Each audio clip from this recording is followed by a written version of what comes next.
And of course, through all of that, we leveraging AI to create those immersive learning environments that help our students, really understand those abstract and complex processes that we know we can't represent on a chalkboard, no matter how hard we try. But in all of that, we also are aware of the challenges we are. And so we are seeing the challenges as an opportunity to interrogate some critical underpinnings. So how do we ensure equitable access to AI? That's extremely important. We just moved from ensuring equity in access to digital tools, and now this Leviathan shows up, and we have to make sense of it, and now we have to ensure that not only is it available in the right way to our teachers, our students, but that they understand how to use it ethically. And so all you talk about cheating, all those things, this is what is emerging right now.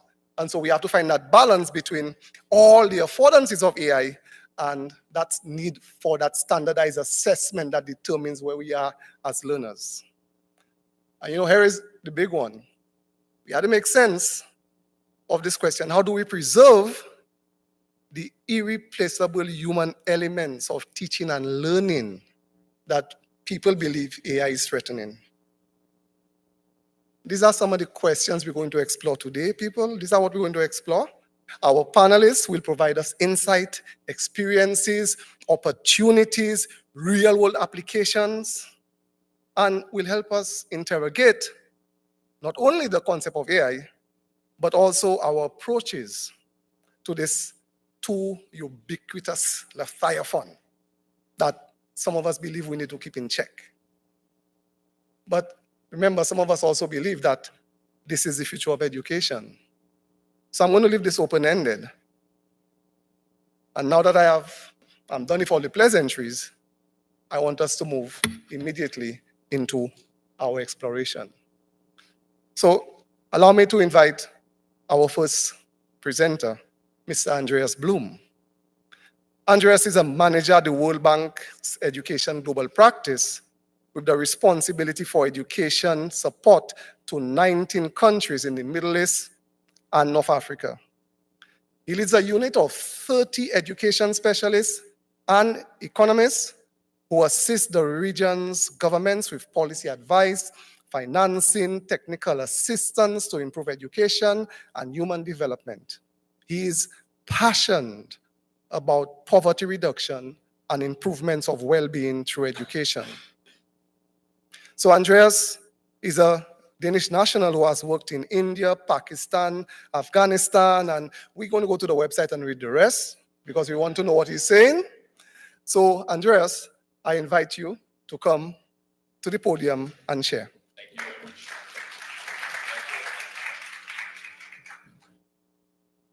Thank you very much. I am extremely honored to be here today.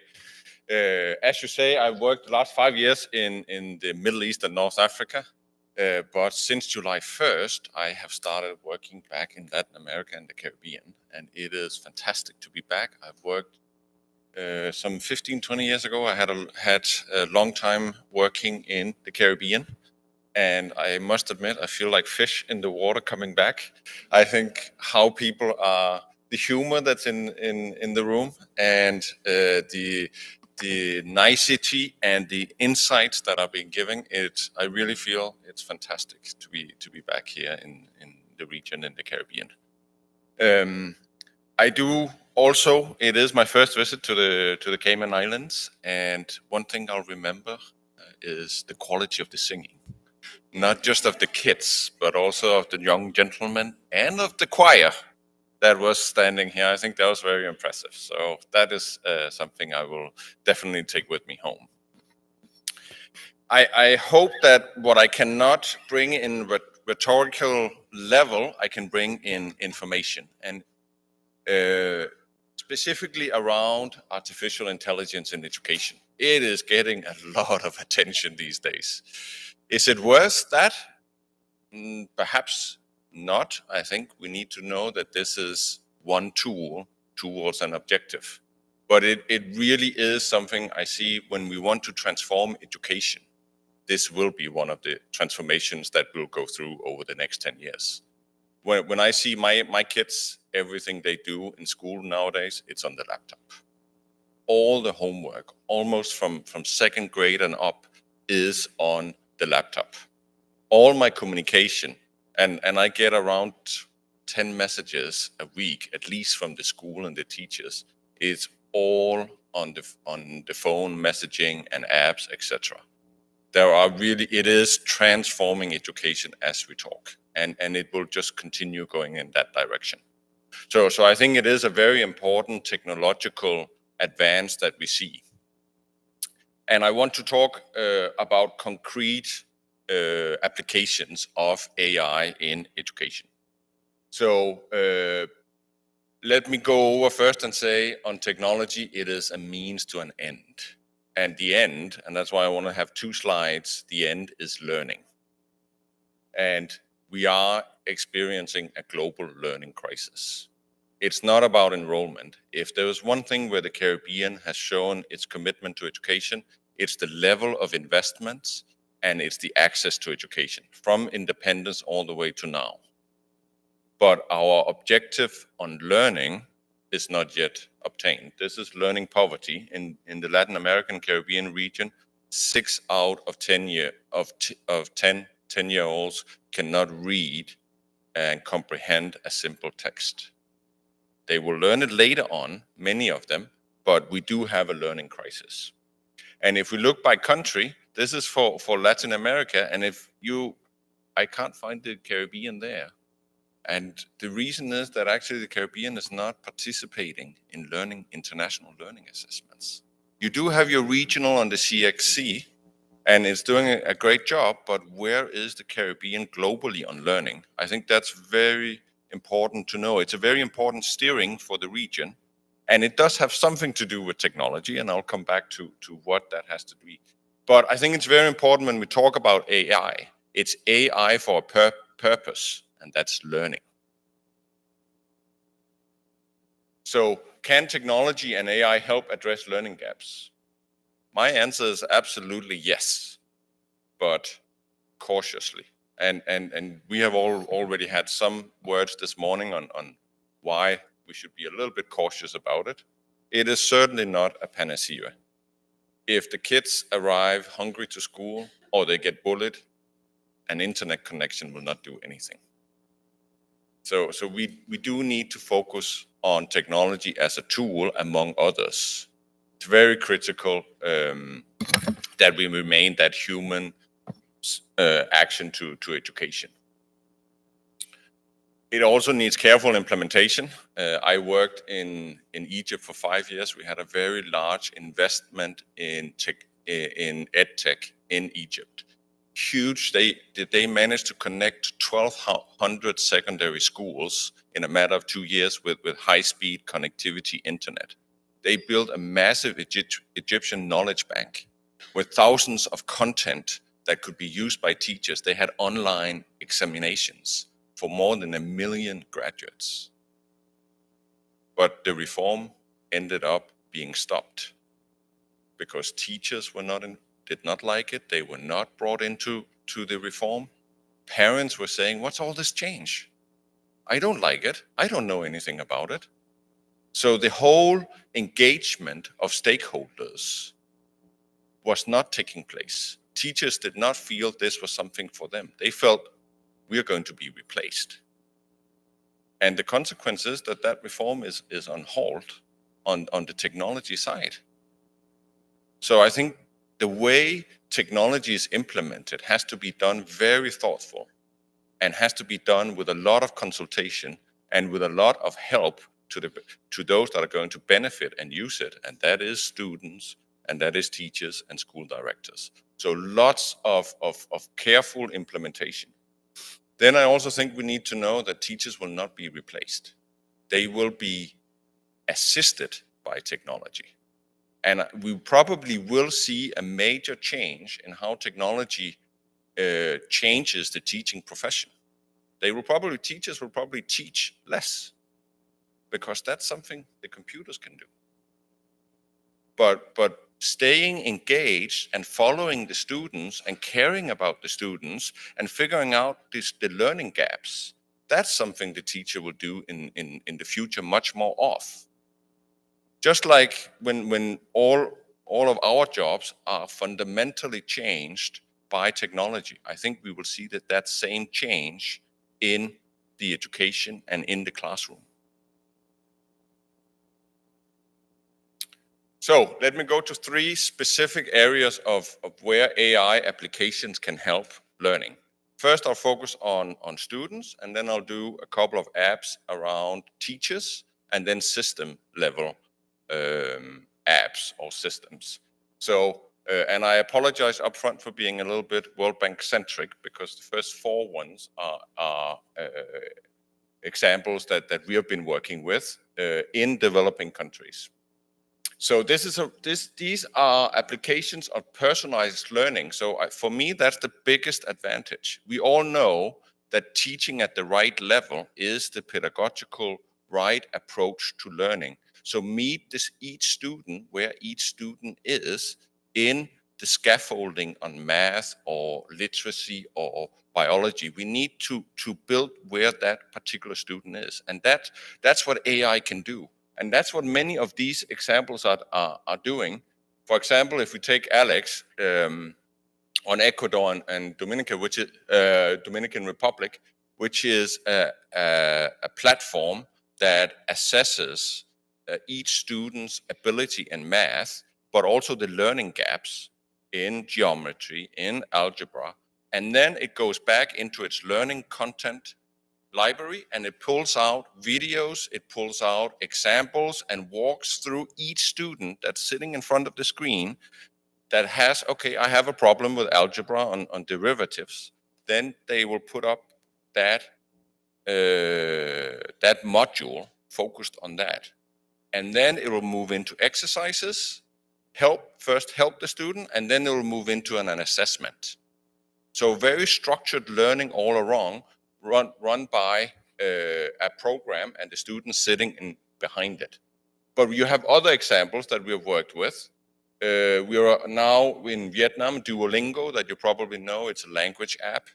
So now they have, in their premium model, they have access to an AI-powered speaking avatar, so that you don't have to, some of us, at least me, I'm a little bit nervous when I have to speak a foreign language. But now you have to speak to a computer. It will not judge you. It will just say, okay, here's your right pronunciation, and you can have a daily talk of how are you, and it will remember. So for me, that's a very good way of actually getting to an active speaking level in a foreign language. That's another very good example. So we're rolling that out, testing AI with non-AI teaching. Nigeria, MS, Microsoft Copilot. I don't know how many of you use Copilot. Okay, good. I mean, for me, it helps me on my grammar. It's very good on my grammar to improve it. Good. I have to run very fast.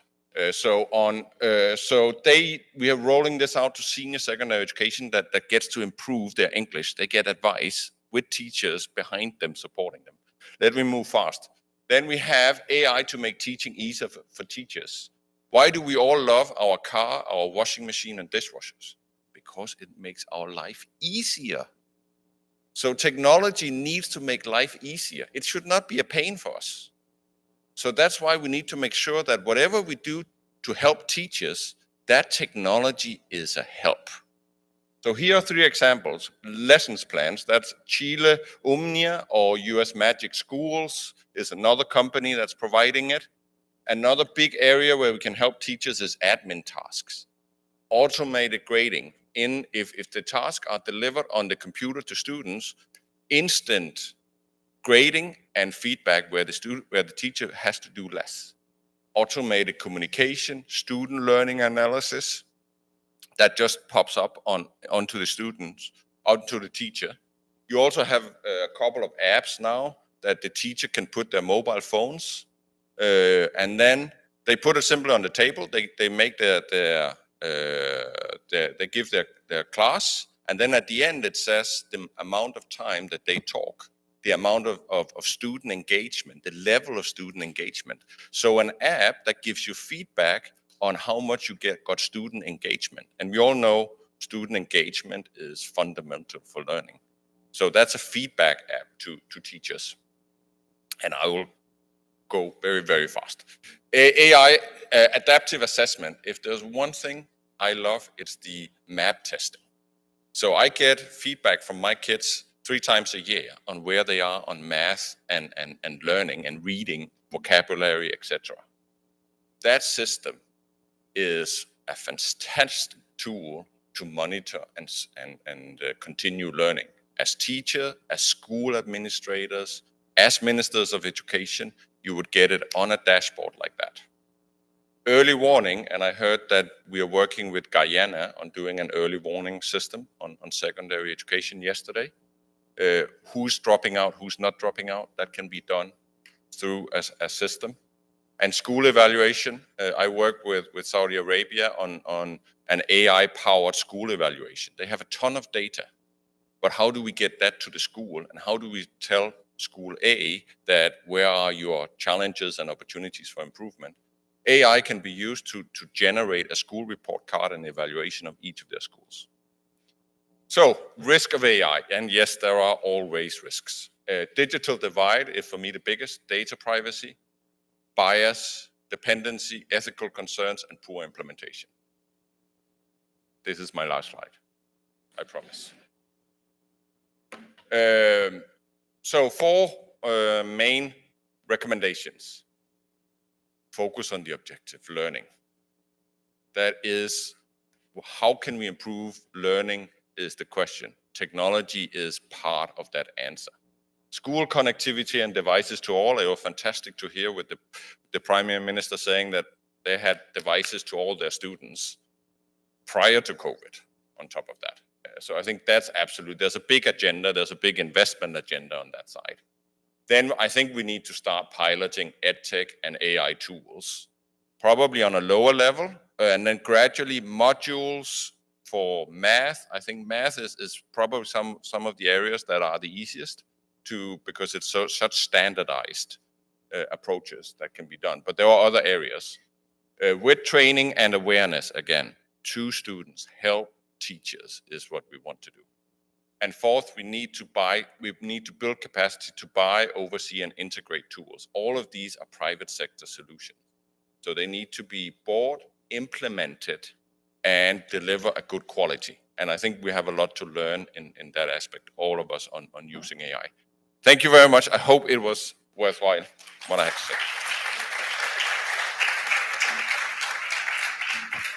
Thank you very much, Andreas. So just want to let you guys know that you should hold all questions.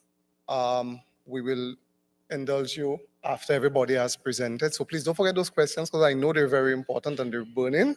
So looking forward to them. So I want to invite Joseph South to the podium. He is Chief Innovation Officer at ISTE and ASCD. I'm not going to say any more because he needs this time to present. So Joseph.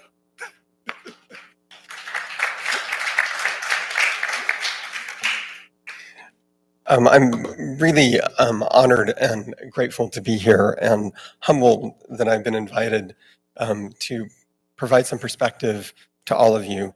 This is also my first time to the Caymans, and to be honest, I haven't spent much time in the Caribbean. I did have ackee and saltfish last night, so I'm getting acclimated very quickly. And it turns out it's salty. So AI is not the most important topic that will be discussed here at this conference by far, but AI will touch on every single topic that will be discussed at this conference, and its influence will only grow. It's very difficult to give a global perspective on AI because the landscape changes so rapidly. Both the capabilities of AI themselves, as well as the use of AI in education. So I'm going to try and give a bit of a snapshot and provide some examples that may give us ideas of the larger picture. One thing to understand, though, of course, is the economic impact of these changes.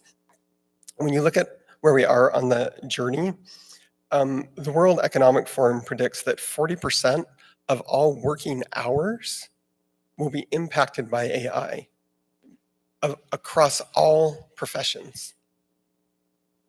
They also, Goldman Sachs did a study that 300 million jobs will be impacted worldwide by AI. And in this case, we're talking specifically about generative AI. So AI in general has already impacted us, but generative AI is about to have these impacts. So this is something we can't ignore. It's not going away. We have to deal with it. Skipping the AI revolution is not going to happen. Nothing save the internet has been as impactful or will be as impactful as this change. So I did a few snapshots just to look at where we are.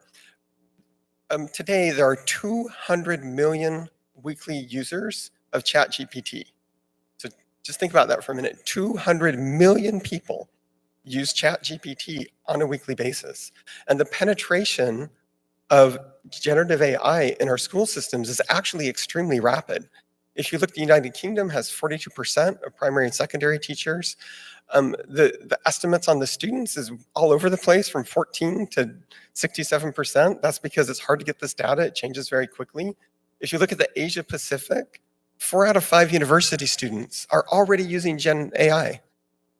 And it's interesting to look at the impact on career decisions. And you'll notice that in developing countries, India and China, there's a much greater impact on career decision making than in more developed countries, because they see the potential for this technology to leapfrog them into the future economy. And they're taking advantage of it, and they're making changes in the choices that they're making about their future based on this technology.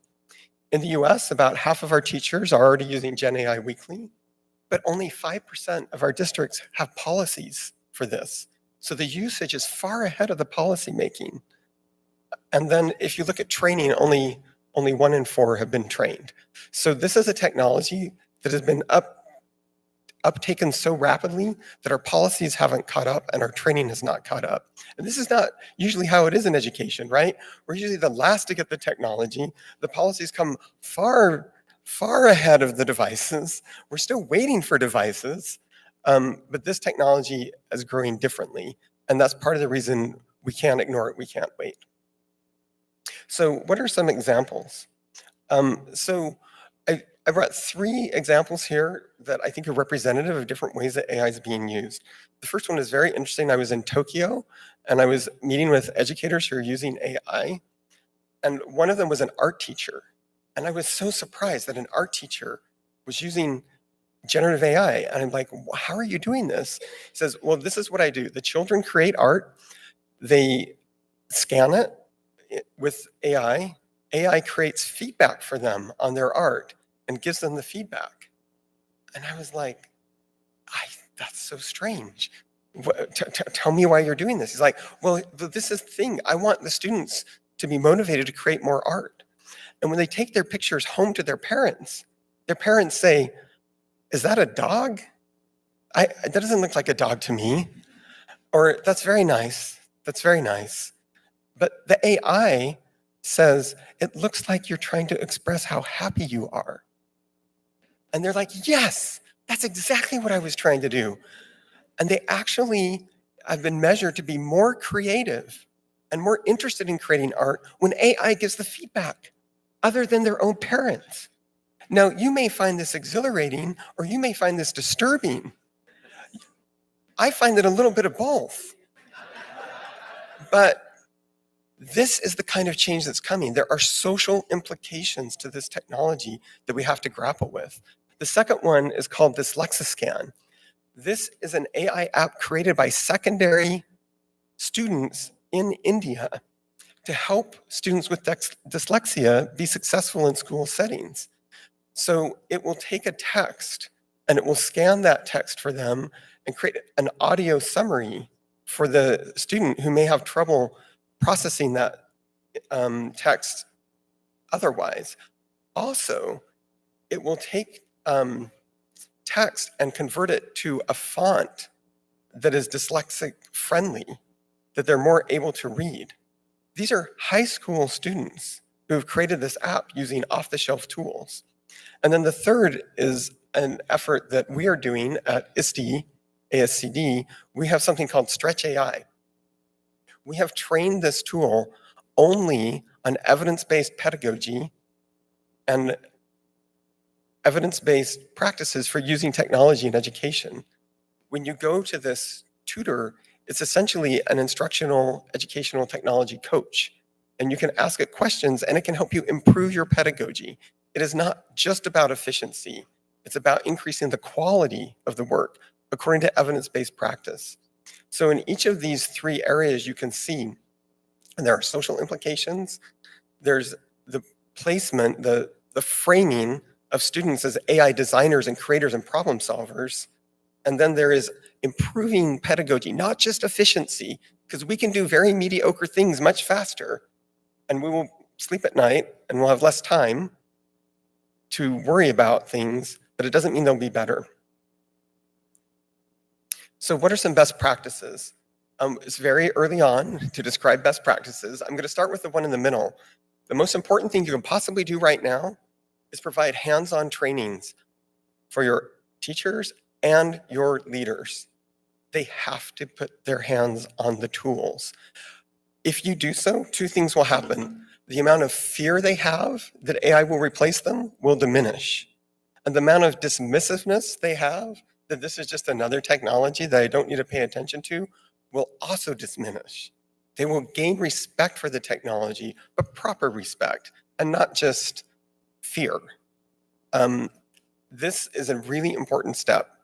It prepares you to do the first one, the one on the left, which is to co-create guidelines for AI use in schools. You have to include the educators and the students. They are already using these tools. They are far ahead of you. It makes no sense to leave them out of the policy making of guidelines around these. I know there's been a lot of discussion about cheating. I'm not sure if you're aware, but there's a Stanford study that studies cheating in the United States every year. It's been going on for like 20 years, right? Guess what? After Gen AI came out, cheating did not increase. The same people, the same students who are cheating before cheat now. It didn't change anything. It did make cheating faster and easier, and click of the button, it's more efficient to cheat. But it did not change the ethics of the students. And so we're like, oh, AI, it's going to cause a crisis in cheating. We already have a crisis in cheating. It just makes it more efficient to do so. Oh, I skipped the third one.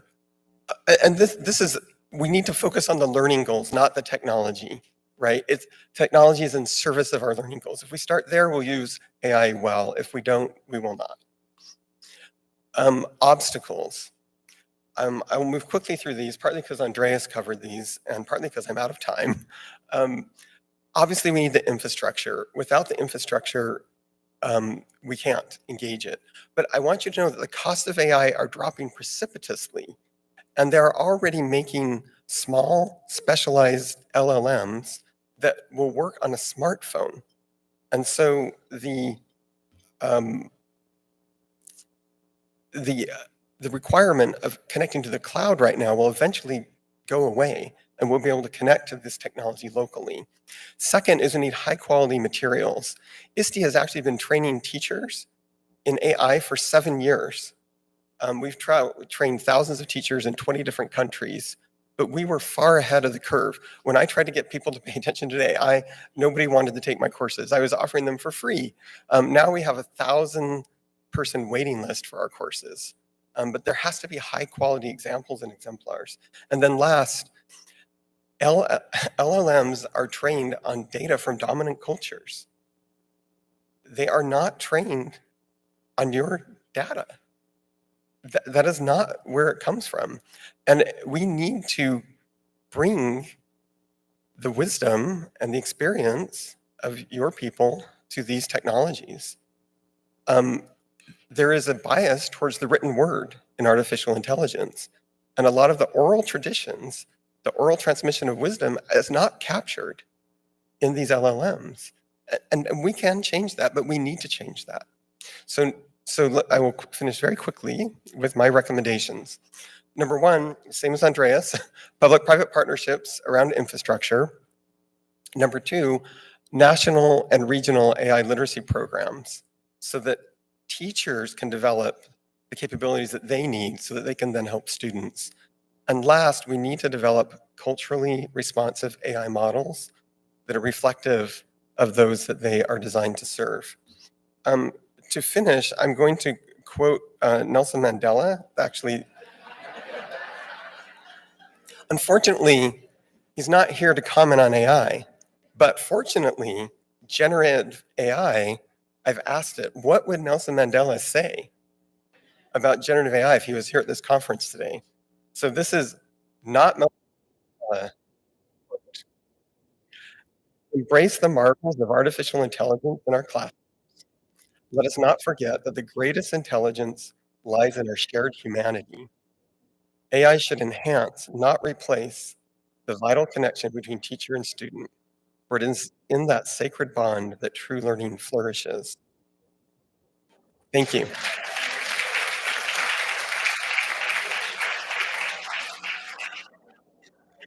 Very well said, Joseph. And I did enjoy the ackee and saltfish last night too. Yeah, going back to my secondary roots. Okay, so we're moving on, and I want to welcome a young Caribbean innovator, a young man who I met at my office one day and wondering, by what this boy know about AI? And he proved me wrong, you know. He really schooled me, and he's still schooling me. So I want to welcome Joshua Handel, young innovator from Grenada, to share his views.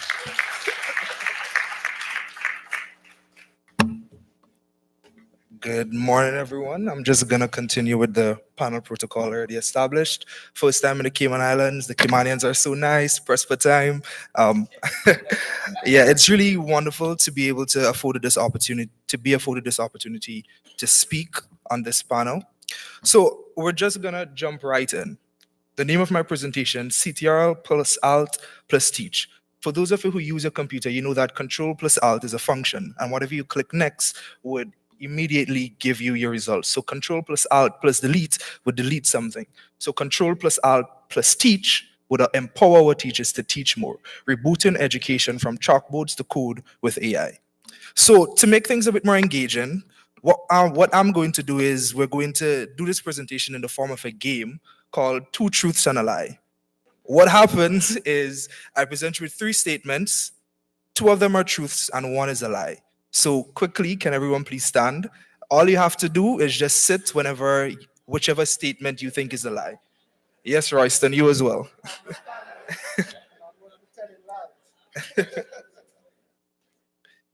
So for the first round, statement 1. AI can significantly enhance personalized learning by adapting content in real time to meet individual needs of each student. Statement 2. AI systems often lack the nuanced understanding of cultural and contextual variables that affect learning. And statement 3. AI technology has reached to a point where it can be implemented effortlessly across any educational system without facing significant infrastructural challenges. Now, I'm going to give you 30 seconds to think.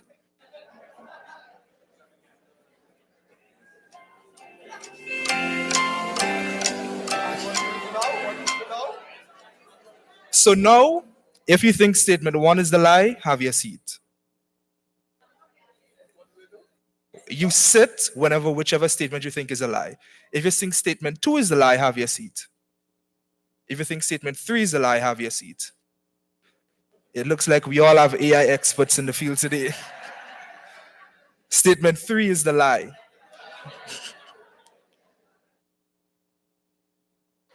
Now, why is statement 3 the lie? Statement 3 suggests that AI can be easily integrated within our current educational platforms, and that is just simply not true.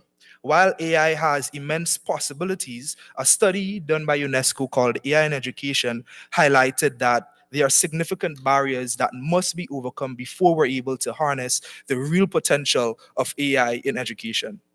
Now again, sorry, I'd like everyone to stand for the second round of Two Truths and a Lie. And the room is cold, we're working, the blood is flowing. So, statement one, AI tools, when adapted to local contexts, can significantly improve learning outcomes. Statement two, in countries like Kenya, public-private partnerships have been established to overcome digital infrastructure challenges. And statement three, AI can replace teachers entirely by automating all aspects of classroom instruction. Now again, you have 30 seconds to think.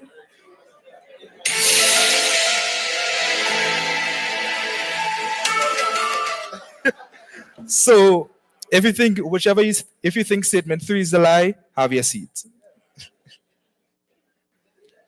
Now let's dive into why this is a lie.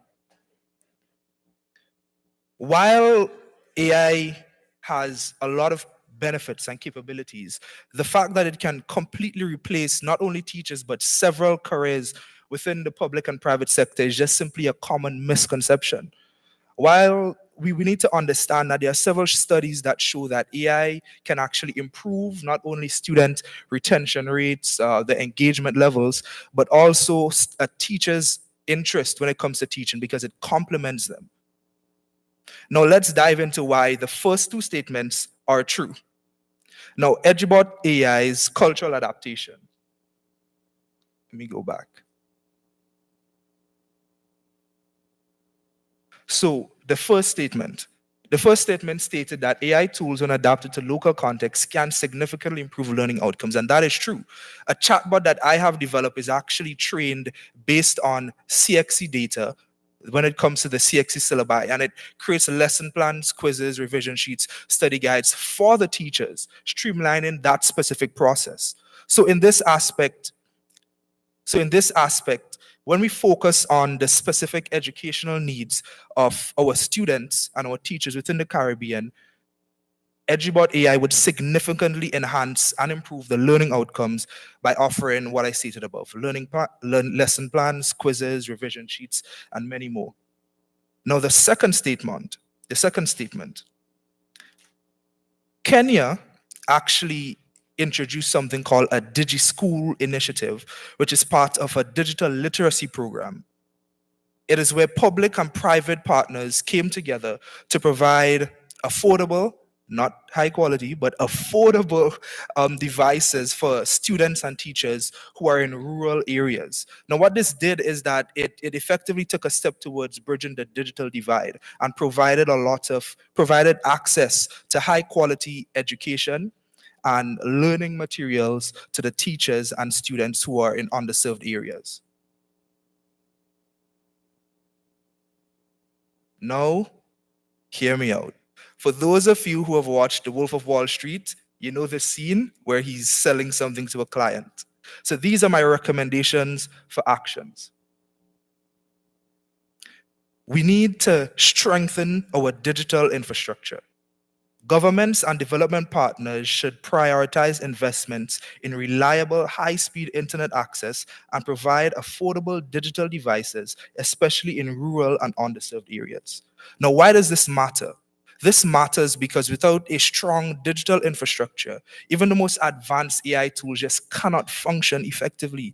And this investment is seen as foundational for any further advancements when it comes to education or advancements of education and technology. The second, we need to train our teachers in AI. Come on. For the ministers who are here, I have done several focus groups, spoken to many teachers, and the fact is the teachers are using AI whether you train them or not, and AI can actually have a negative effect. So why not train your teachers how to use AI so that you would be able to leverage it to the best of your ability? So we need to design and implement AI training programs for educators across the Caribbean in collaboration with local universities and educational institutions. Now, why does this matter? This matters because teachers are at the center of AI adaptation in education. And without proper training, the potential will simply remain untapped, regardless of the technology that is currently available. Trained teachers can more effectively integrate AI into their teaching methods, which would maximize the benefits of students. And finally, we need to launch AI pilot projects in schools. Government should Government should initiate pilot projects that test AI-driven solutions in a few carefully selected schools. These pilots would allow educators, policymakers, and administrators to gather data on how AI can be scaled across the region. Now, why does this matter? This matters because starting small with pilot programs would ensure that the unique needs of Caribbean schools are considered before AI is rolled out on a larger scale. This phased approach would allow for experimentation, adjustments, and a smoother, more informed implementation across the entire region. Now, in summary, AI holds great promise for transforming education in the Caribbean, but we must address these challenges such as infrastructure, teacher training, and costs before we're able to move forward. By strengthening digital infrastructure, training, and educators, we're able to make significant strides toward creating a more equitable and effective education system throughout our Caribbean region. Now, I encourage everyone here to think about how we can collaborate to overcome these barriers and drive meaningful change in our education systems. Because the truth is, together we can ensure that the Caribbean's education system not only keeps pace with global advancement, but leads the way in innovation. Now, one does not end the presentation without a thank you slide. So thank you for the, thank you. I would say as well, given that we were pressed for time, I wanted to do a demo of one of the chatbots that I did create. In this instance, if you scan the QR code, it would take you to a link, a quiz that you can do, a short mental math quiz. I won't know who got what correct and what wrong. You're fine. But essentially, what this quiz and the QR code was created using artificial intelligence. So this is effectively showing you the possibilities, because you can create a quiz and you can gamify it, put it online for your students to participate online, which would increase engagement right there. It's not working? Oh, humblest apologies. I guess you can come to me afterward. You can come to me afterward and I can show you the demonstration. Thank you, everyone.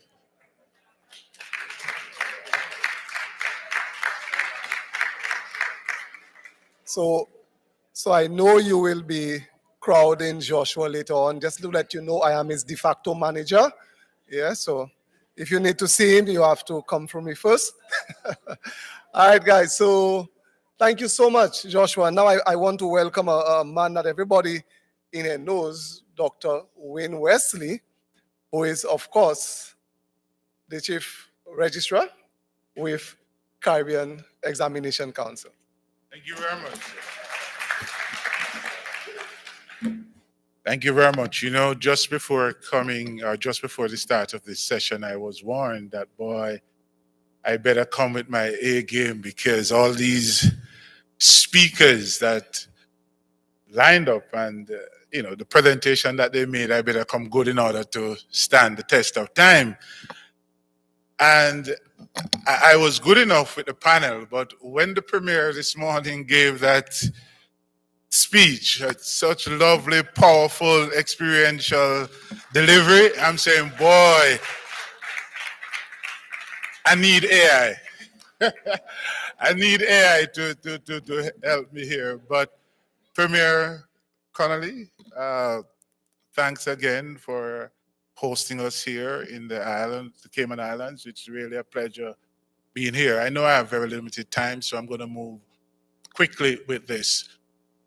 The premier in her presentation, and I did not do a presentation because this is a panel discussion and I wanted to have more interaction, because I know my panelists will take more than their fair share. And they have not disappointed. So I'll be very quick with mine in sort of just bringing to light some of the points that they perhaps did not cover and what we are doing at the Caribbean Examinations Council. But just before I get there, the premier this morning pricked my interest in politics. And I said, wow, this is a pastor in politics. And not only that, she then said, I'm the Minister of Finance and I'm the Minister of Education. Whoa! That is something every Minister of Education would love. I think the closest to that minister is Barbados actually said, though the Prime Minister in Barbados is the Minister of Finance, she was once the Minister of Education. So they have a very close nexus to that. So, I started saying to myself, how do I demonstrate AI here? So I need to get into politics, right? And I think that would be, since you're religious and you're in politics and you're doing well, I think I perhaps could emulate you. So let me ask AI. AI, I'm a Jamaican. How do I become the Minister of Education in Grenada? Okay. All right, so it has given me a response. It says, to become the Minister of Education in Grenada, you will need to meet specific eligibility criteria and follow a process that involves politics, governance, and leadership. Here is a step-by-step guide. It says, eligibility criteria. Citizenship, you must be a citizen of Grenada or have a strong connection to the country. Education, you need a bachelor's degree in education, politics, public administration, or a related field. I guess that's a catch-all phrase, right? Typically. Experience, proven track record in education, politics, or governance. And fourth, political affiliation. Typically, ministers are members of the ruling party. And it went on and give me a list of steps to become the minister, and it says all that and joining a party. But when I get down to the alternative steps, it said down the bottom, challenges as a Jamaican. Citizenship, you might need to acquire Grenadian citizenship or residency, right? Familiarity with Grenadian politics and culture. It says building trust and relationship within the Grenadian political landscape. While it is challenging, it is not impossible. Focus on building expertise, network, so I know you, Minister, right? A deep understanding of Grenada's education system. Would you like more information on Grenada's education political system? All right. Yes. Who is the current Minister of Education in Grenada? Oh, there we go. The current Minister of Education in Grenada is Senator the Honorable David E. Andrews. Is that correct? No. There we go. Right? He is also serving as the acting Minister of Youth and Sports. Senator Andrew was appointed to the position after the National Democratic Congress Party won the 2022 general election led by Prime Minister Dickon Mitchell. That is correct. Okay? And it says here, if you're interested in learning more about Grenada's education system, Senator Andrew initiatives, I recommend checking the Government of Grenada's website. And of course, look, they gave me a picture of whom? Senator. Now, I use this as a demonstration to say that AI is a powerful tool that can give us information as we need it. I'm just talking and it is giving me an app. So even if a student in another country don't know who the minister or what is happening in a fellow Caribbean country, bam, AI can provide it. However, the point I also want to emphasize that this information still has to be validated to ensure the student is being given the complete information required. Because while it gave me a list of how I can become a member of parliament in Grenada, I noticed it did not say to me that I can form my own political party and enter representational politics. A subtle difference from joining a party to forming a party. That subtle distinction is critical for us to appreciate how we engage AI. It is powerful, yes, but it needs the human element, and that is what they call responsible AI. Last question. AI. Why is AI different from human beings? Okay. What is the difference between AI and humans? One learns from its mistakes, and the other makes the same mistakes repeatedly.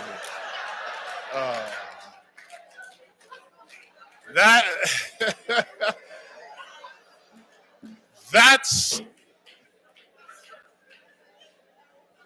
so you see, AI is a powerful tool that can help us. Now, one of the item not made mention of is that, well, somebody made mention of the infrastructure because AI needs data, and more so digital data, not paper-based data.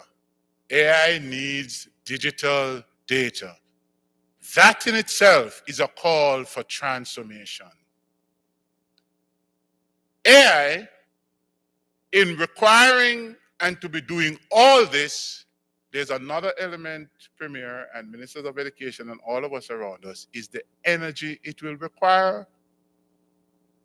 Already, you notice, for in some countries, you would hear load shedding, or you have the industrial residential area for electricity in the day, and in the night, the residential electricity. And what they do to balance the demand is to allow for electricity to be shedded, load shedding, so that you can get enough power. That is something that we will need to consider.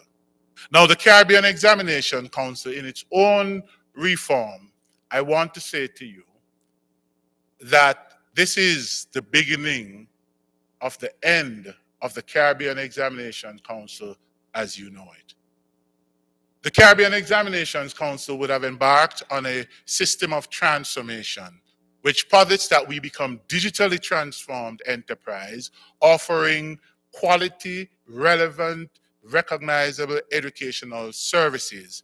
And within that construct, we would have developed a strategic plan that put us in place to transform or facilitate the development of the human capital within the region through partnership for global competitiveness. As you can see from the presentation, countries are using it, and they are getting the competitive edge. And if we want that competitive edge, we have to embrace artificial intelligence. In fact, the council in its wisdom in December, through the chairmanship of Professor Hilary Beckles, our deputy chair, Dr. Marcia Potter, who is here, and our vice chancellor for the University of Guyana, Professor Paloma Martin, our chair of our research and examining committee, have approved the strategic repositioning of the Caribbean Examinations Council. We are going to be using our own expertise with AI to drive the transformation that is required. That repositioning is really embedded within AI, or AI impacting not only our internal operational efficiency, but how we will begin to make assessments available to students. Since recently, we have paid particular attention to literacy and numeracy, and soon we'll be unveiling our own AI-powered literacy and numeracy complementary system that will work with the education system to ensure that students have the minimum or the foundational skills required to benefit. We can talk AI all we want. If students are not literate and numerate, they will not harness the power of AI. We therefore looking at creating a longitudinal framework, not just focus on primary, not just focus on secondary, not just focus on tertiary, but a longitudinal framework which begins to allow us to understand students moving from one level to the next and how they are progressing. AI can facilitate the personalized intervention that will complement the activities within the school system. And so my team is currently working on developing the literacy and numeracy standards. And again, this particular intervention will not be a high-stakes, stressful exam. Students are overstressed with the assessment. We need to reduce that among our students. And to do that, we just have to ensure, for example, one of the, and I know I have 1 minute, so I'm going to go to my seat. And I can elaborate if you ask me later on. But I think we need to rethink how much we are allowing students to be assessed at the primary and even at the secondary. Contrary to what people think, CXC is not the one asking students to do 25 and 30 subjects. Okay, CXC is not the one. But we need to ensure that at the primary level, yes, we want students to be rounded, but it should not be to the detriment of literacy and numeracy. Our focus must begin to ensure that those fundamental skills are acquired, because let me tell you something. Once someone can read and write and communicate, they can learn anything else. And that's the fundamental skills that we need to. Ladies and gentlemen, I have a lot more to say, but I'll rest my case at this time.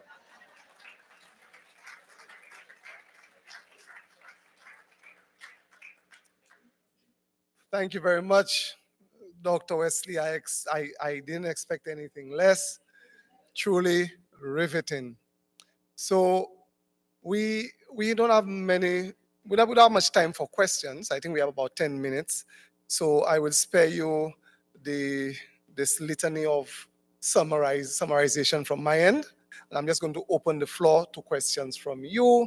We want to remind you 1 question per person, please.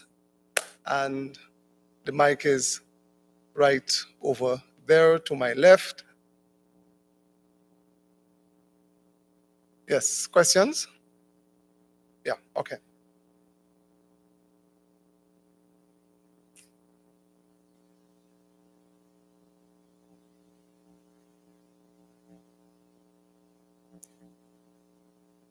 Go ahead, sir. Hi, good morning. Thank you once again. Excellent presentations to all of our panelists. I believe it was Dr. Blum, Mr. Blum. You mentioned about the influence on career decisions, and you cited some data across Southeast Asia, North Africa. I was wondering if that data has been disaggregated by sex, and if so, what are the potential implications, and how can we guide, especially more girls, into AI? Sorry, Darren Carter, CDB. Particularly because there's an implicit connection between, who tools are made for and who tools are made by and who tools are made for. So I guess my question to you is, how can we improve the outcomes if you find there's been a gap, especially specifically around sex? And sorry, 1 question. Yes, that's 1 question per person. Thank you. Andreas? Would you? Yes. Yeah, right away.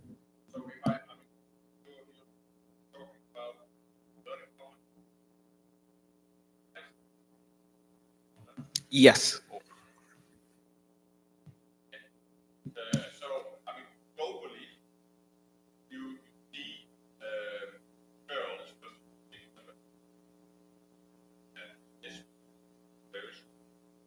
very early on at camp. There are substantial societal problems with boys not learning. All the way through. Girls and women are discriminated against in other aspects, but in terms of learning, they're doing so much better than boys globally. AI and can potentially be used more to engage boys. Sometimes the education culture and quietness or concentration is more opportune for girls than a boys' culture that needs to move around all the time. I have 3 boys. So I think on that tool, the aspects and how it's built, you can personalize the content much more and perhaps keep boys much more engaged. So I do think that in technology, there is something more for boys, but I also think it's more about school environment to keep boys engaged. I hope I answered the question. Just very Thank you. quickly. Thank you so much. In STEM fields, though, women are much less represented. I think it's 3 to 1 at least male to female in STEM fields.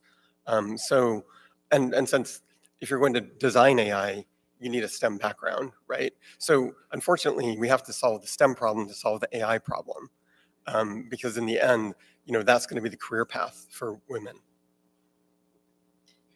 Okay, thank you very much. We have another question. Yeah.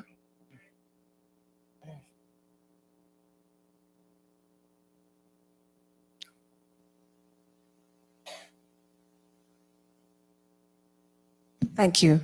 Thank you. I just wanted to share, I'm from the University of Guyana. Just wanted to say that the university has one of the first AI policies, which we have been sharing. Anybody's interested, we're happy to share. And secondly, we just launched a master's in AI, which we are offering one free scholarship. It's online to anybody who's interested in the room. It will start in about 3 weeks. I also wanted to comment on the question of how boys and girls learn, because we're testing a system called Alpha. It's an immersive gaming educational system. And you're absolutely correct. The boys are doing much better using this technology than the girls. So thank you very much for your panel. Thank you so much. Anton? Yeah, I thought these were very thoughtful presentations. I like especially the aspect that AI can, to some extent, contribute to equity and inclusion. But it's also true that it can contribute to equity and inclusion if certain conditions are met, such as greater availability of the infrastructure, and to some extent, literacy and numeracy everywhere, because it is true that, to some extent, to those who know, AI is more useful than to those who at the moment know little. And the risk of AI to those who know little is well known. So my worry is that the spread of AI in a context where these preconditions are not yet realized, where infrastructure is not yet available throughout society, and where literacy and numeracy is not yet fully available, let's say, that the risk is that it actually will contribute to more inequity. So we're good, and to some extent you cannot stop it. So how do you see it? What has to be done to make sure that that risk is not becoming reality? Okay, we'll open to the panel. Anybody? Well, first I'll just start with the whole idea of having a proper AI policy in place that governs how these things are implemented and what would be required. In fact, most of what needs to be done is still new. We are not sure as to how it will impact. And so, as I think outlined by one of the panelists, and I subscribe to, is the need for us to gradually implement this with the kind of research underpinnings, because you have to know what is really happening for you to make even permanent policy decisions. Right now, yes, it is giving some very good, promising data, but the nuance we are unable to speak to unless that is grounded in proper research methodology to ensure that the impact that we want is what we're really getting. To that extent, and I heard Professor Paloma Martin spoke about the policy from the University of the West Indies from a tertiary level, University of Guyana. We are also working on a secondary, a responsible generative AI policy for the secondary school system in the region. And soon we'll unveil that to the ministers for them to appreciate and see how that will work. But within that policy environment, you can help to protect and safeguard the inclusivity that you're talking about and ensuring that no one is left behind. Go ahead, Joseph. One quick addition. I think we need to be careful that we don't use bans as a solution for this, because when we ban AI in schools, what we're really doing is the affluent students will have AI at home, and the ones who are not will have no access to it. And so while I agree that those inequities are troubling, a ban is not the solution. The second thing I'll just quickly point out is right now, Gen AI is largely text-based, but if you look at the capabilities, they're becoming verbal. And as they become more and more sophisticated, where you can engage AI verbally, then you open it up to pre-literate young people for learning. Nevertheless, the inequity question persists, and it's something we need to pay a lot of attention to. Okay, Joshua? Yeah, thank you for that question. I believe I was the one that mentioned the equity and inclusion. And for me, I'd just like to double down on what Dr. Wesley mentioned. I'm going to be extremely brief. First of all, we need to look at policy. And second of all, we need to do this in a phased approach. And we need to, when we double down on the policy, we know how to develop. And when we know how to develop, we develop. And if we develop specific to our Caribbean and cultural context and variables, we're able to give the AI or whatever tools we're creating the ability to not decrease their numeracy, literacy rates, etc. in the long run, but also increase their rates. Because a chatbot that I created called EduBot Inclusive, which is for students with learning disabilities that teachers can use, it actually trains the teachers or gives tips on what the individuals or students with different learning disabilities would benefit from. So it doesn't just give them the answer, but it says, hey, next time you should know that students with dyslexia would benefit from this approach, or students with ADHD would benefit from this approach. So over time, it doesn't take away from them, but it also adds to them. Thank you so much. And Andreas? So I think inequality will probably rise. And I think there's tremendous diversity in the Caribbean. I think some countries will take on the AI opportunity and technology opportunity, others will not. And in this room, we have the who is who in education in Caribbean. So when we meet 10 years from now, I think we can see if it has gone this way or if we have converged. And it's very much to the people in this room. Thank you. Okay, thank you so much for the responses and the questions, but I'm sorry, we could only take one last question, folks, but you could always connect with the panelists during the break. Mr. Minister, go right ahead. Thank you. Thank you very much, and good morning to everybody. I have not replaced you, Minister. You're still the minister. Thank you very much. I hope ChatGPT can give you the formula to do that. Right. But I want to make a comment and have a question. So I think it was obvious that these apps, the AI applications, they're informed by data that's gathered from populations and centers that are not normed in our region. And so as much as they're useful and they could help, it still depends on the data that's put in. I think something to that effect was mentioned. And their applicability is most relevant when they're adapted to our settings, our culture, our idiosyncrasies as a people. And so I think, I'm not an IT expert, so I think there's an opportunity here for us to look at how we can have more pooling of research and data collection within the region to be able to inform the adaptation of these applications, to be able to have them used more effectively in our setting. Here's my question. Given the quick rate at which artificial intelligence is evolving and revolutionizing, I think it came out clearly, while the usage is far ahead, we're still waiting on devices in some parts. How do we reconcile the investment, I think it was Brother Anna that mentioned, investing in the AI infrastructure?